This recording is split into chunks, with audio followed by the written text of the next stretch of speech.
What's happening in the United States is because it's such a polarized country now, such a divided country. So if you read the liberal media, all they do is blame Trump. But you cannot just blame Trump alone, because at the end of the day, in November, over 74 million Americans voted for Trump.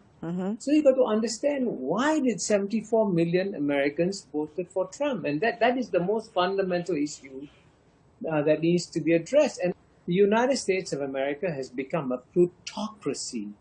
Now, what's the difference between a plutocracy and a democracy?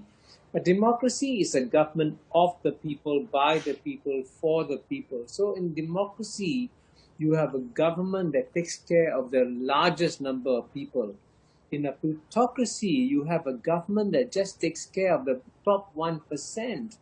And this is, of course, the saddest reality of the United States, which many Americans are in denial about, which is that the American political system has been hijacked by the very wealthy. And as a consequence of that, the bottom 50%, and this is statistically confirmed, by the way, the bottom 50% haven't seen their average income or living standards improve over a 30-year period. And that's why there's so much unhappiness among the white working classes, because they haven't seen their livelihoods improve at all.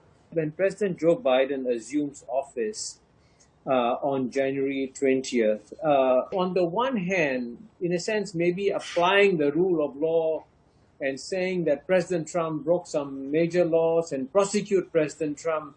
But if he goes for prosecuting of Donald Trump, the country will become more divided. There's still 74 million people who voted for Donald Trump. So he's got to decide.